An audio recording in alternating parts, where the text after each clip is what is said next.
Hello বন্ধুরা, আসসালামু আলাইকুম। চলে আসলাম নতুন একটি ব্লগে। তো বন্ধুরা, আমি এই প্রথম ব্লগ করতেছি, সবাই আমাকে সাপোর্ট করবেন। তো আজকের ব্লগটা হচ্ছে আমি পটুয়াখালী থেকে ফতুল্লা যাব। এটা আমি আপনাদের মাঝে কি কি করি সেটা আপনাদের মাঝে তুলে ধরার চেষ্টা করব। সম্পূর্ণ ভিডিওটা দেখার অনুরোধ রইল। তো বন্ধুরা, উঠে পড়লাম লঞ্চে। এখন একটা সুন্দর একটা জায়গা দেখে বসে পড়তে হবে, দেখি কই জায়গা পাওয়া যায়। তো অবশেষে একটা জায়গা পেয়ে গেলাম, বসেও পড়লাম। তো সাথে আছে আমার দাদি, দেখেন আমার দিকে কিভাবে তাকিয়ে আছে। তো অবশেষে সিট পেয়ে যাওয়ার পর চিন্তা করলাম একটু বাইরে বের হই, লঞ্চটার সাথে আপনাদের সাথে পরিচয় করাই দেই। এটা হলো সুন্দরবন নয়, আজকে এটা আমি ঢাকা যাব। ভেবে দেখলাম যে লঞ্চটার যেহেতু ওই পাশ দেখাইছি, এই পাশও তো দেখান দরকার, তাই চলে আসলাম হাঁটতে হাঁটতে লঞ্চের সামনের সাইডে। তো বন্ধুরা, চিন্তা করলাম নিচতলা তো আপনাদেরকে ঘুরায় দেখা ফেলছি, দোনো সাইড দেখাইছি। তো চলে আসলাম উপরে, দুই তলায় চলে আসছি। এটা হলো লঞ্চের দুই তলার সামনের সাইড, দেখেন কি সুন্দর ভিউ। তো বন্ধুরা, হাঁটতে হাঁটতে চলে আসলাম তিন তলায়।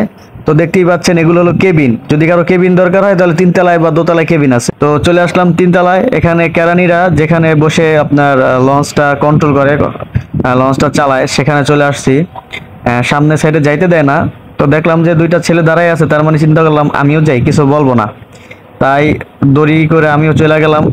চিন্তা করলাম সামনে থেকে দেখানোর মজাই আলাদা। তো দেখেন কি সুন্দর একটা ভিউ আসে এখান থেকে। এখান থেকে আর কি পুরো সামনের যা আছে সব সুন্দর করে দেখা যাইতেছে। দেখেন কি অস্থির। এটা হলো পটুয়াখালীর লঞ্চ টার্মিনাল। তো বন্ধুরা, দেখতেই পাচ্ছেন এটা হলো কেরানীদের রুম। এখানে বসে কেরানীরা লঞ্চ কন্ট্রোল করে, দেখেন কি সুন্দর দেখা যাইতেছে। ভিডিও করতে না করছিল, তারপরও করছি। তো বন্ধুরা, হাঁটতে হাঁটতে চলে আসলাম লঞ্চের পিছে, একেবারে পিছনের দোতলায়। এখানে দুইটা জিনিস আছে, এই যে দুইটা, এই যে যে দুইটা দিয়ে ধোয়া বের হয়, এই দুইটা সঠিক আমি কি নামটা জানি না, আমার নামটা মনে নাই, আপনারা জানলে কমেন্ট করেন। আমার কাছে এই লঞ্চের সবচাইতে গুরুত্বপূর্ণ এবং সুন্দর পার্ট যেটা মনে হয়েছে, এই যে এই রুমটা দেখতেই পাচ্ছেন, সুন্দর করে একটা রুম করে দেওয়া আছে। এই রুমে সবাই এসে নামাজ পড়ে। দেখেন ভিতরে একটা মুরব্বি আছে, আঙ্কেলটা নামাজ পড়তেছে।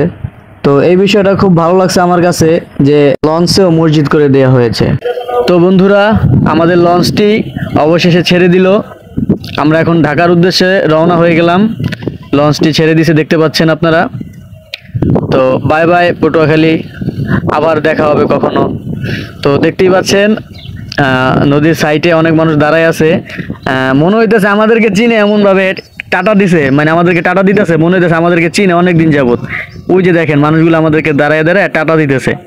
তো বন্ধুরা, আমাদের লঞ্চটি ছেড়ে অনেক দূর এসে পড়েছে, কিন্তু আমরা এখনো বড় নদীতে উঠতে পারিনি, যার কারণে লঞ্চের ইঞ্জিনের গতি মানে বেশি দেয়নি, এখন পর্যন্ত অল্প গতি দিয়ে রাখছে। বন্ধুরা, এই ব্লগটা করতে গিয়ে সব থেকে ভয় লাগছে আমার এই ভিডিওটা করতে গিয়ে। দেখেন লঞ্চের একেবারে কিনার দিয়ে হাইটা যেতেছি, মানে আপনাদের শুধু দেখানোর জন্য যে মানে বাইরের যে কি ভিউটা, আর লঞ্চের কিনার মানে যে যাওয়ার যে একটা অনুভূতি, মানে খুব ভালো, খুব ভালো লাগতেছে, আবার ভয়ও লাগতেছে। মানে 19-20 হইলে পড়ে যাবো। দেখেন একেবারে মানে কিনারে। আগে মনে করতাম মানে ব্লগ করা মনে হয় অনেক সহজ, দেখলেই মনে হয় মানে করলেই হয়ে গেল, কিন্তু আসলে না, ব্লগ করা আসলে অনেক কঠিন। দেখেন এই যে আমার বন্ধু চা খাইতেছে, আনসার ভাইটা দাঁড়ায় দাঁড়ায় চা খাইতেছে। দেখেন অনেক অনেক দূর কিন্তু হাইটে চলে আইছি। এই সিদ্দিক কি করে? সিদ্দিক কি জানি খাইতেছে। দেখেন অনেক দূর কিন্তু চলে আইছি হাঁটতে হাঁটতে, কিন্তু লঞ্চ আর শেষ হয় না। লঞ্চটাও অবশ্যই অনেক বড়, বুঝছেন, অনেক বড় লঞ্চ। বন্ধু ভিডিও করতেছে, এটা আমার এ বন্ধু দিয়ে আবার দাঁড়ায় দিয়েছে। আর এই বন্ধু কি করছে? ও, আমি তো সেলিব্রিটি হয়ে গেলাম গা, নিজের অনেক সেলিব্রিটি ফিল হইতেছে। তো দেখেন অবশেষে মনে হয় চলে আইছি। হ্যাঁ, এই তো অবশেষে আমার গন্তব্যস্থান লাস্ট প্রান্তে চলে আইছি। শেষ হয় না কেন? শেষ এই মনে, হ্যাঁ এই তো চলে আইছি আমার গন্তব্যস্থান, একেবারে লঞ্চের শেষ কর্নারে। তো বন্ধুরা, চলে এসেছি আমাদের সেই গন্তব্যস্থান ফতুল্লা। ফতুল্লা থেকে চলে যাব বাসায়। লঞ্চ থেকে নামলাম, নামতেছি, পিছনে আমার দাদিও আছে, আসতেছে আস্তে আস্তে। তো এই নামলাম লঞ্চ থেকে, জানি না আবার কবে লঞ্চে ওঠা হবে।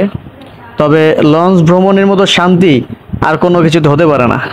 আমার মনে হয়েছে আমি বিমানে বাসায় গেছি, আর এক বিমানে চলে আইছি। দেখেন লঞ্চটা কি বড়, দেখছেন। চলে আসলাম আমাদের নবীগঞ্জ ঘাটে। তো এখন ট্রলার দিয়ে পার হব, এপার থেকে ওই পারে যাব, ওই পারে থেকে একটা মিশুক বা রিক্সা নিব, তারপর ডাইরেক্ট বাসায়। তো দেখতেই পাচ্ছেন সকালবেলার ভিউ। সকালবেলা কিন্তু এমনিতে খুব ভালো লাগে, ঠান্ডা ঠান্ডা। তো বন্ধুরা, পার হয়ে গেছি নদী। তো এখন নদী পার হওয়ার পরে বাসার উদ্দেশ্যে মিশুক নিয়ে নিছি, পিছনে আমার দাদি আছে, আমি সামনে বইছি। তো আপনাদের কাছে ভিডিওটি কেমন লাগছে সবাই জানাবেন।